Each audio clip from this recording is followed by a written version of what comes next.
Shalom, shalom. Bonjour à tout le monde. Aujourd'hui, nous allons parler de Jésus, Seigneur et Sauveur. J'aimerais profiter de ce thème-là pour encourager la jeunesse, pour vous encourager, vous qui avez donné votre vie pour que Dieu l'utilise, vous qui êtes zélés pour le Seigneur, vous qui passez par des difficultés, des problèmes, des insultes, et j'en passe, mais qui tenez ferme dans le Seigneur.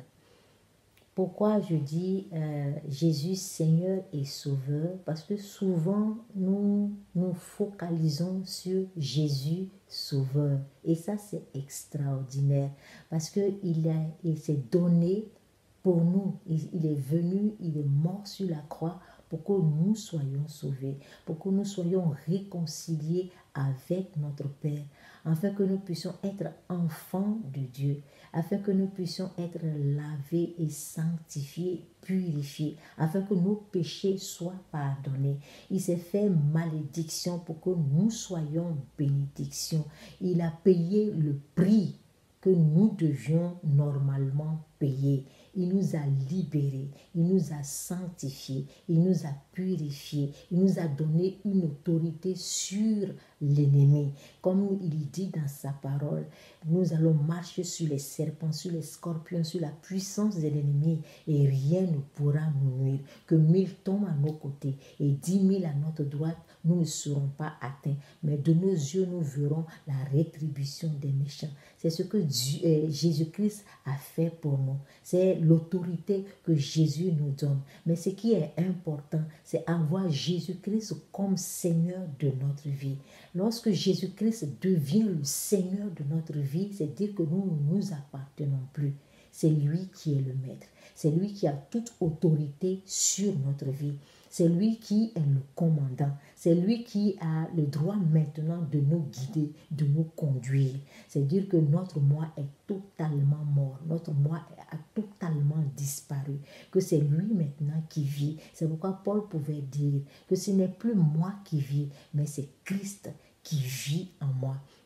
Lorsque Christ commence à vivre en nous, il utilise notre bouche, il utilise nos yeux, il utilise nos mains, il utilise nos pieds pour être une bénédiction autour de nous. Lorsque nous sommes là où Dieu veut que nous soyons, c'est en ce moment-là que nous portons du fruit. C'est en ce moment-là que nous sommes une grande bénédiction. Dieu nous a appelés à quelque chose de grand.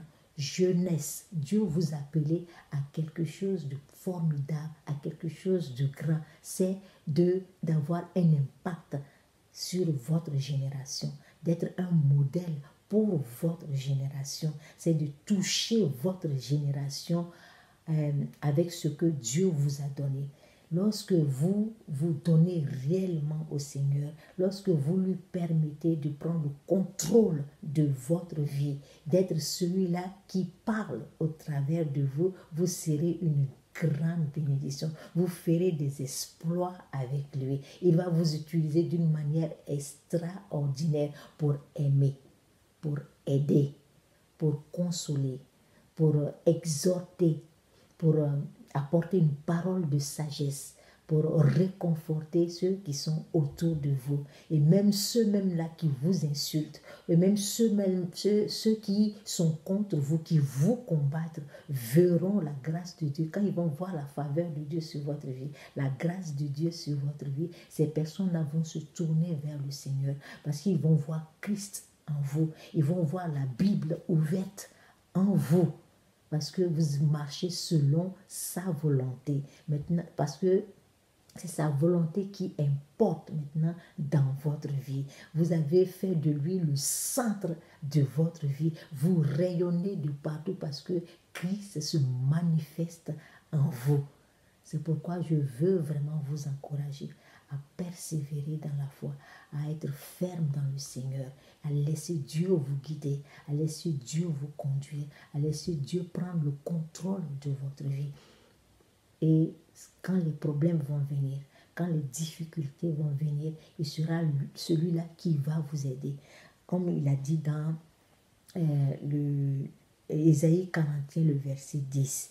Il dit, n'aie pas peur, car je suis moi-même avec toi.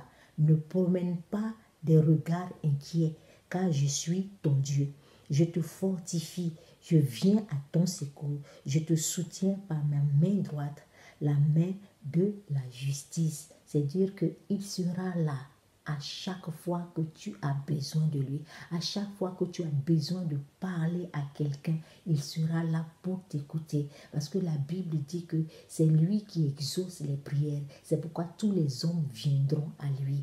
Lorsque tu es triste, lorsque tu es abattu, il y a quelqu'un vers lequel tu peux aller pour parler, pour causer, qui va te répondre, qui va résoudre tes problèmes, qui va envoyer des gens qui vont encore t'encourager, te fortifier.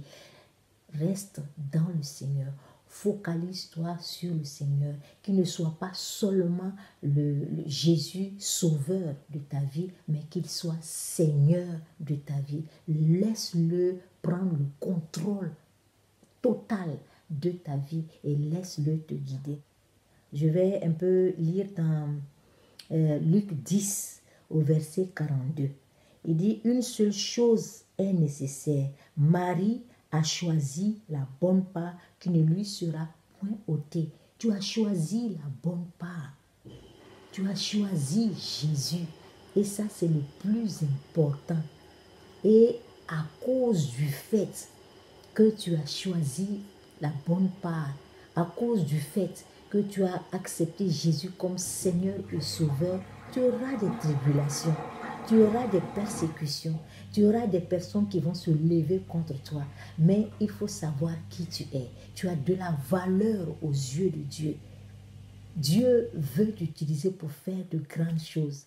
Focalise-toi sur Jésus qui est au contrôle de toutes choses, à qui rien n'est impossible, qui est l'autorité au-dessus de toute autorité, qui est le Seigneur des Seigneurs, qui est le Dieu tout-puissant, qui est le commencement et qui est aussi la fin.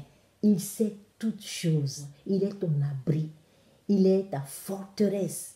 Il est ton refuge.